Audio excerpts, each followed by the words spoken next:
Quero saudar a igreja com a paz do Senhor. Convidar os irmãos para abrir a sua Bíblia no Evangelho de Lucas, no capítulo 9. Nós vamos estar lendo o versículo 18 a 20. Os irmãos podem continuar sentados, como estão. Diz assim a palavra de Deus. E aconteceu que, estando ele orando em particular, estavam com ele os discípulos, e perguntou-lhes, dizendo: quem diz a multidão que eu sou? E respondendo eles, disseram: João Batista, outros, Elias e outros, que um dos antigos profetas ressuscitou. E disse-lhes: e vós, quem dizeis que eu sou? E respondendo Pedro disse: o Cristo de Deus. Amém?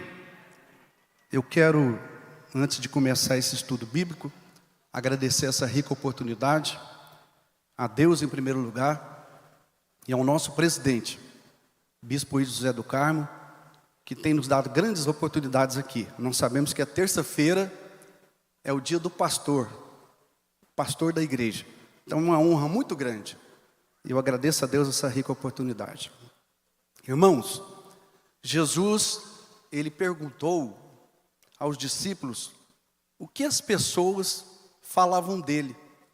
O que as pessoas entendiam que ele era. Ele quis saber isso. Então os discípulos começaram a dizer a Jesus o que as pessoas entendiam que ele era. E ele perguntou: e vocês? O que vocês dizem que eu sou? E Pedro respondeu. Mas na verdade essa pergunta é uma pergunta para todos nós. E nós? O que dizemos que Jesus é? Quem é Jesus para nós? E aqui, no Evangelho de João, tem afirmações sobre quem é Jesus. Quando nós começamos a estudar o Evangelho de João, a partir do capítulo 1, nós vamos ver algumas afirmações sobre quem é Jesus. E aqui no capítulo 1, quando João Batista, ele estava ali em Betânia, e ele estava ali no Rio Jordão, e ele estava batizando alguns dos seus discípulos. Ele contempla a presença de Jesus. Ele viu Jesus. E quando João Batista viu Jesus, ele poderia dizer: eis aí o meu primo. Porque ele era primo de Jesus, conforme está aqui em Lucas 1,36. Ou ele poderia dizer: eis aí o carpinteiro, filho de José e Maria. Ou ele poderia dizer: eis aí o meu vizinho, porque eles eram vizinhos. Mas não. Quando João Batista contempla a presença de Jesus, ele olha para Jesus e ele diz: eis o Cordeiro de Deus que tira o pecado do mundo. Jesus é o Cordeiro de Deus que tira o pecado do mundo. Na verdade, quando João Batista estava dizendo isto, ele estava dizendo o quê? Quem tem pecado, quem tem necessidade de perdão, quem tem necessidade de ter as suas dívidas para com o Pai perdoadas, apagadas, acompanhe Ele. Ele é quem tem poder para perdoar. Ele é quem tem poder para apagar as nossas transgressões. Ele é quem tem poder para transformar a vida do homem. Porque Ele é o Cordeiro de Deus, enviado pelo Pai, que iria morrer na cruz do Calvário, para que todo aquele que nele crê, não pereça, mas tenha vida abundante, vida eterna, na presença do Senhor. E quando nós caminhamos aqui no Evangelho de João, no capítulo 4, nós vamos ver Jesus ali, chegando ali em Samaria. E quando ele está chegando em Samaria, ele passa e ele está agora diante da herdade que Jacó tinha dado a seu filho José. Na verdade, Jesus estava cansado de suas andanças, e ele estava ali sentado, e ele assentou-se diante daquela fonte, e diz a Bíblia que isto era a hora sexta. Hora sexta é em torno de 12 horas, aonde o sol é escaldante, onde o sol é forte, intenso, e o calor cada vez mais forte, principalmente ali naquela região, ali em Samaria. E Jesus estava ali, e diz a Bíblia que Jesus teve sede. Como homem, ele teve sede. E ali estava uma mulher de Samaria. E ela veio tirar água do poço que estava ali. E Jesus estava ali assentado. E quando ele viu aquela mulher, ele diz assim para ela: disse-lhe, pois, a mulher samaritana. Jesus disse para ela, pediu água para ela. E a mulher samaritana disse para ele: como sendo tu judeu, me pedes de beber, a mim, que sou mulher samaritana? Porque os judeus não se comunicam com os samaritanos. E Jesus era judeu. Mais uma vez, Jesus mostra para nós que ele não discriminava ninguém. Ele veio para todos. Jesus veio para trazer salvação a todos os homens, independente de nação, de raça, independente de tudo. Jesus, ele veio para todos. E ele estava agora se dirigindo a essa mulher, e esta mulher estava assustada, porque judeu nenhum se comunicava com os samaritanos, e ainda mais uma mulher, porque ser mulher naquela época não era fácil. Mas Jesus veio trazer graça a todos os homens, a todos aqueles que nele creem. E Jesus respondeu e disse-lhe: se tu conheceres o dom de Deus, e quem é o que te diz, dá-me de beber, tu lhe pedirias, e ele lhe daria água viva. Água viva. Na verdade, esta mulher, ela estava buscando água para matar a sua sede, mas a água que Jesus estava oferecendo para ela, era uma água que ia trazer para ela conforto espiritual. Porque essa mulher, ela tinha passado por várias decepções emocionais. Ela era uma mulher cheia de decepções na vida, no cotidiano, mas agora estava aquele que tinha poder para mudar a história dela, mudar a situação daquela mulher. E Jesus disse-lhe: mas aquele que beber da água que eu lhe der, nunca terá sede, porque a água que eu lhe der, se fará nele uma fonte de água a jorrar para a vida eterna. Jesus é a água da vida. No capítulo 1, Jesus se apresenta para nós como o Cordeiro de Deus. Mas aqui no capítulo 4, ele é a água da vida. E não existe vida sem água. Em lugar nenhum existe vida sem água. Ninguém pode sobreviver sem água. Por quê? Morrerá em poucos dias. Mas Jesus está dizendo isso porque Jesus sabia de tudo isso. Ele sabia que ninguém podia existir sem água. E ninguém pode existir sem Jesus. Sem Jesus não tem vida. Sem Jesus a nossa vida é seca. Sem Jesus a nossa vida não tem sentido. Por isso ele se apresenta como a água da vida, porque ele veio para trazer novidade de vida e para fazer fluir uma nova esperança no interior de cada homem e de cada mulher. Interessante que quando nós estamos olhando aqui, nós vamos ver o quê? Que Jesus, ele estava preocupado com aqueles que necessitavam de serem saciados, que tinham sede. Quem tem sede de água, tem sede e sabe o que é sentir sede. Todos nós. Mas o nosso espírito tem sede de Jesus. Nós somos sedentos por Jesus. O homem pode enfrentar várias situações de benécias, viver prazeres, andar por todos os lugares, se divertir, mas existe um vazio no seu interior e uma sede que só Jesus pode preencher. Somente Jesus pode preencher o vazio que existe na alma do homem, e somente Ele pode saciar a nossa sede. Porque nós temos sede espiritual, e a nossa sede espiritual é da presença de Deus, da presença do Senhor Jesus. Então, Jesus se apresenta como a água da vida, aquele que tem novidade de vida para todos nós. E quando nós caminhamos no Evangelho de João, e nós chegamos aqui no capítulo 6, nós vamos ver Jesus se apresentando como o pão da vida. E disse-lhe Jesus: eu sou o pão da vida. Aquele que vem a mim não terá fome. E quem crê em mim nunca terá sede. Irmãos, nós sabemos que nós não conseguimos viver sem um alimento. E o pão, ele é um alimento essencial na vida de todos nós. Todas as nações do mundo conhecem o pão. O pão é um alimento geral, mundial. Por isso Jesus está falando sobre o pão.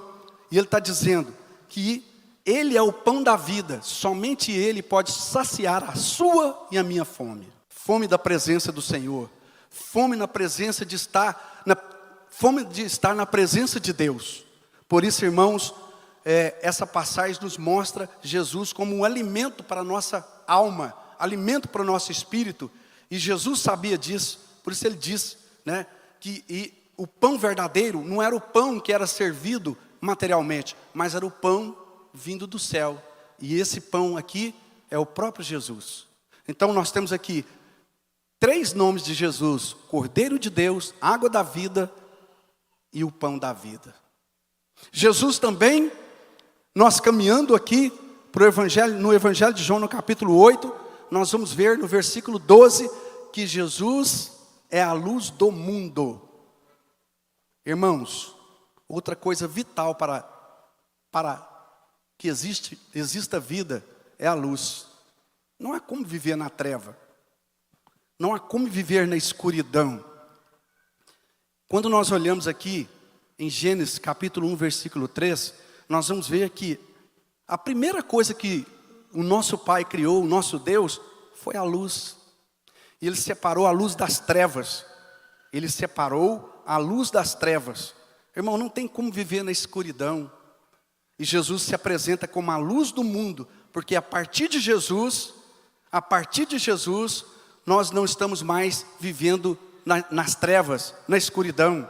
Nós não estamos mais vivendo na dúvida, no medo, na incerteza, porque treva traz medo, treva traz incerteza, treva traz terror. Mas Jesus veio como luz do mundo para iluminar a nossa vida, iluminar as nações, iluminar todos aqueles que estão em trevas. Todos que estão em trevas precisam encontrar com Jesus. E Jesus também nos transformou como seus discípulos em luz. Nós, como os discípulos de Jesus, por onde quer que nós andemos, nós somos luz. Luz para iluminar as nações. Luz para trazer clareza à vida das pessoas.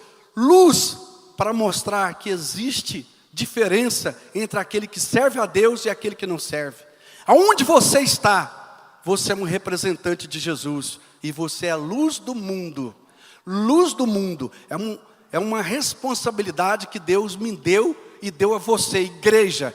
Igreja, você é a luz para o mundo. Luz para iluminar as trevas. O mundo jaz em trevas. O mundo jaz na escuridão. Mas a igreja, como luz que prega o Jesus, que é a luz do mundo, ela tem condições de trazer clareza a todo este universo, porque ela está brilhando no meio da escuridão. Então nós vemos aqui já 4 nomes de Jesus. Jesus é o Cordeiro de Deus que tira o pecado do mundo. Jesus é a água da vida. Jesus é o pão da vida. E Jesus é a luz do mundo. A luz do mundo.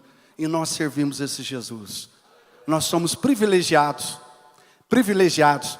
E aí, caminhando um pouco mais no Evangelho de João, nós vamos chegar no capítulo 10. E aqui no capítulo 10, no versículo 9, Jesus se apresenta como a porta. Eu sou a porta, se alguém entrar por mim, salvar-se-á, e entrará e sairá e achará pastagens. Na verdade, a porta, ela transmite segurança. Quando você chega na sua casa e você fecha a porta da sua casa, você se sente seguro. E ao mesmo tempo, você se sente em liberdade. Você sente segurança e liberdade quando você chega na sua casa e tranca a porta da sua casa. Jesus veio trazer segurança e liberdade para aqueles que o servem em espírito e em verdade, para aqueles que andam na sua presença. Jesus, ele disse isso porque ele, na verdade, ele estava dizendo o quê? Eu sou o protetor de vocês. Jesus é aquele que nos protege, aquele que nos guarda, aquele que tem cuidado da igreja, cuidado de cada um de nós, aquele que tem um zelo especial para aqueles que andam na sua presença e que o servem em espírito e verdade. Jesus está pronto a nos proteger. Quando nós precisamos de Jesus, nós recorremos e Ele é a porta que nos dá segurança. Ele é a porta que nos dá liberdade. Por isso vale a pena nós estarmos na presença do Senhor e andar diante dEle em espírito e verdade. Então, irmãos, Jesus é o Cordeiro de Deus que tira o pecado do mundo. Jesus é a água da vida. Jesus é o pão da vida. Jesus é a luz do mundo. Jesus é a porta da vida. E caminhando um pouco mais aqui no versículo 11, ele diz assim: eu sou o bom pastor, e o bom pastor dá a sua vida pelas ovelhas. Jesus mostra aqui, assim para nós, como para todas as pessoas que, na verdade, que cuidava das ovelhas, que ele era o bom pastor. E o bom pastor, ele sabe diferenciar cada ovelha. Ele conhece cada ovelha. E Jesus se apresenta como um bom pastor, porque ele me conhece e conhece cada um de vocês aqui presente. Ele sabe as nossas necessidades, Ele sabe os nossos anseios, Ele sabe as nossas preocupações e dificuldades que nós enfrentamos, Ele sabe de todas as coisas. E Ele é o bom pastor que cuida de cada um, que zela de cada um, que tem um amor muito grande por todos nós, porque nós somos suas ovelhas, e o nosso pastor, o bom pastor, ele nos comprou por um alto preço. Você não foi compro com ouro e prata, você foi compro por um alto preço, preço de sangue. Nós somos comprados pelo poder de Deus ali na cruz do Calvário, enviando o seu Filho. Ali verteu Ele o seu sangue, e quando o seu sangue estava sendo vertido ali na cruz, nós estávamos sendo limpados. A nódoa que estava sobre nós estava sendo apagada.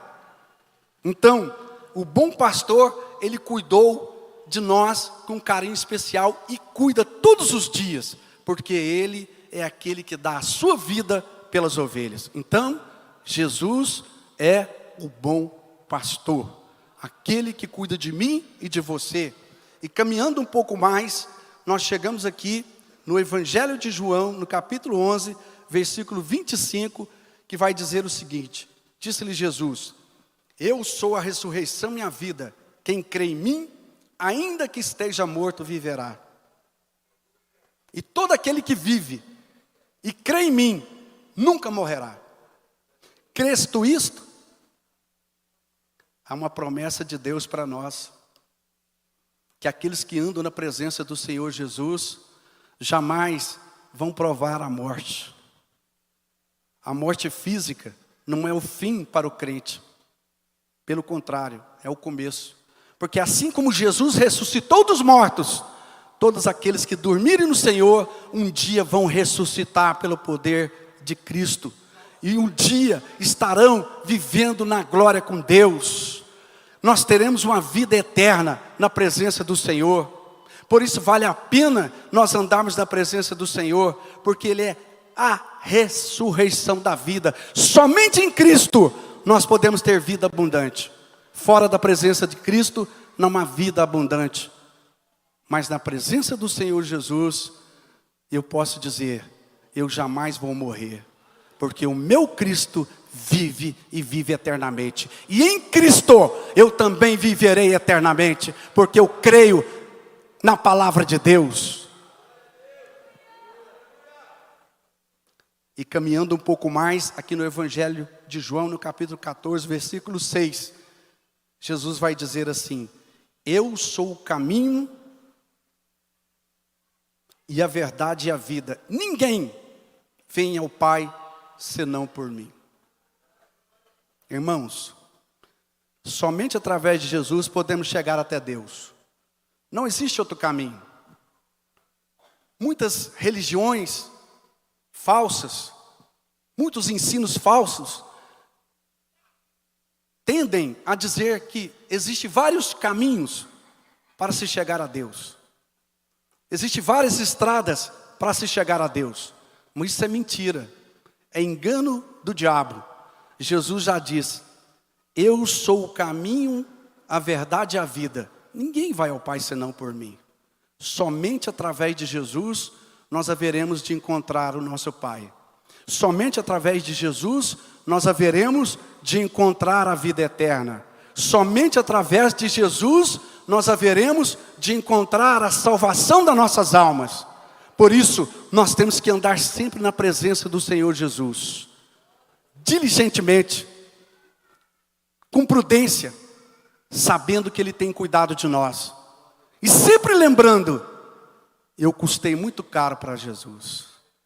Eu não posso decepcioná-lo. Eu não vou decepcionar Jesus. Quando nós estivermos tentados a cair no pecado, nós temos que lembrar: o meu preço foi muito alto.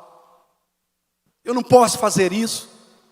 Eu não posso abandonar a minha fé por conta de prazeres momentâneos, por conta de situações transitórias. O meu preço foi altíssimo.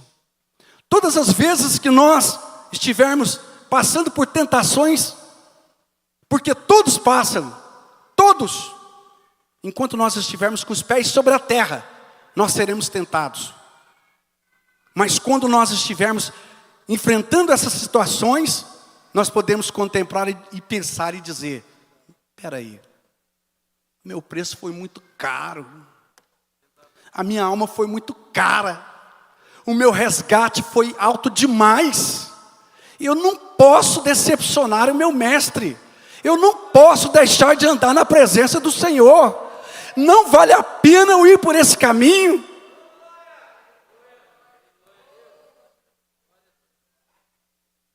O único caminho que me dá a vida em abundância e me garante a salvação é Jesus. Fora desse caminho não há salvação. Tudo que alguém disser que não seja isto que está no Evangelho de João, que nós acabamos de ler, no capítulo 14, versículo 6, saiba, é engano, é mentira. Porque esta é a revelação verdadeira. Esta é a palavra de Deus. E nós temos que crer nessa palavra.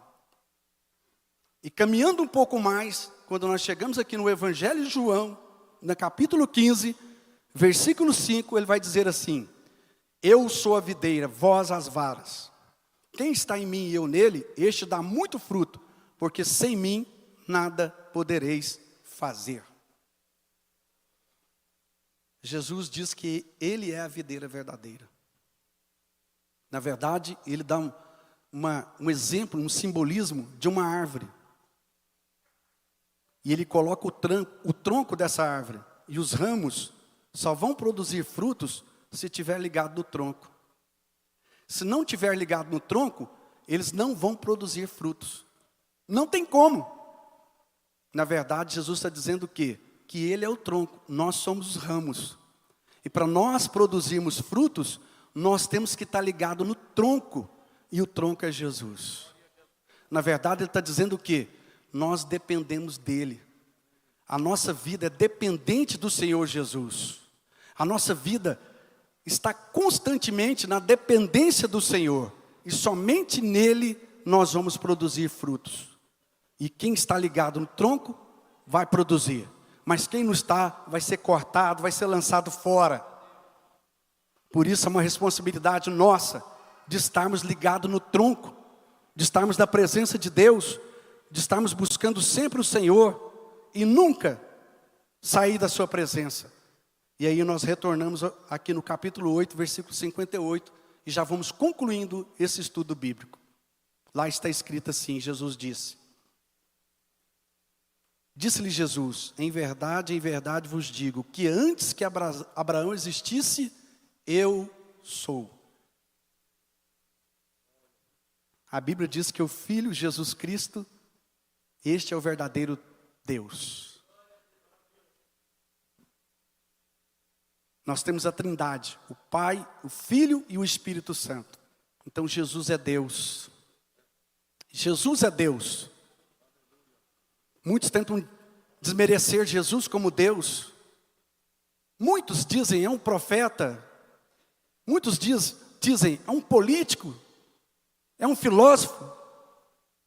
Mas a Bíblia diz que Jesus é Deus. Jesus é Deus. E a igreja tem que ter consciência de que Jesus é Deus. E como Deus, Ele tem o seu poder, a sua divindade. Como Deus, Ele tem os seus atributos. Ele é onipotente, Ele é onipresente, Ele é onisciente. Você serve um Deus poderoso.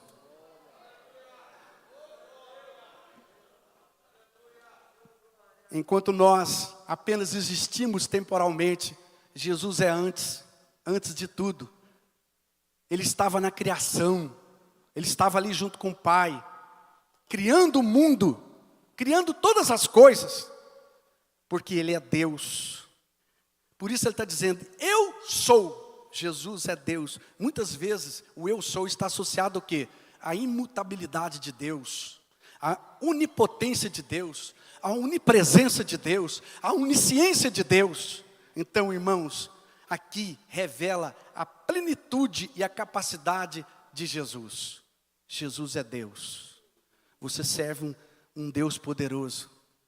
E onde você andar, alguém vai tentar dizer, e muitas religiões dizem, não, é um filósofo. Não, é apenas um profeta. Mas você vai dizer, não, Jesus é Deus. Jesus é o nosso Deus. Jesus é o meu Deus. O Deus Todo-Poderoso. O Deus em quem eu creio. O Deus em quem eu ando na presença. E lá em Apocalipse 1:8, Jesus confirma tudo isso. Está revelado lá. Ele como alfa e o ômega. O alfa é a letra do alfabeto grego inicial. E o ômega é a final, é a última. Ele é o primeiro e o último. Jesus é Deus. Jesus é Deus. E aqui ele mostra o que? A sua eternidade. Ele é eterno. Ele é antes de todas as coisas e será para sempre. Ele é o mesmo ontem, hoje e eternamente. O nosso Jesus não mudou. Ele continua sendo um Deus forte e poderoso. Quando nós contemplamos os evangelhos e que nós ali vemos tantos milagres, tantas maravilhas, muitos tentam dizer que ficou no passado. Isso é coisa da história, é um Jesus histórico. Não, não é verdade. Jesus é Deus, e Deus não muda.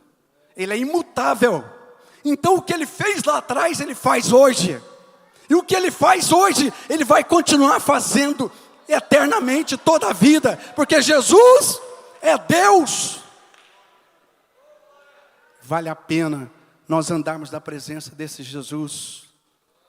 Jesus revelou a si e se apresentou para nós, dizendo quem Ele é. E aqui está, nós lemos aqui e acompanhamos. Por isso Ele fez essa pergunta aos discípulos. Ele queria saber o que as pessoas pensavam que Ele era. Mas agora a igreja sabe. Eu creio que já sabia, claro, mas nós estamos reforçando. Jesus, vamos lá, é o Cordeiro de Deus que tira o pecado do mundo. Jesus é a água da vida. É aquele que faz jorrar fontes de água viva do meu interior, do seu interior. É aquele que mata a nossa sede espiritual. Jesus é o pão da vida, aquele que sacia a minha fome espiritual. Todo homem tem sede e fome de Deus. Todos, independente. Jesus é a luz do mundo, porque Ele ilumina as trevas. Jesus é a porta da vida. Jesus é o bom pastor. Jesus é a ressurreição e a vida. Jesus é o caminho, a verdade e a vida. Jesus é a luz do mundo. Jesus é a videira verdadeira. Jesus é o eu sou, o Deus Todo-Poderoso. Amém? Fique de pé comigo.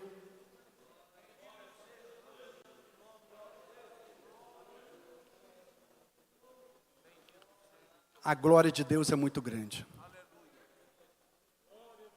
Jesus, além de ser Deus, Ele é o nosso melhor amigo.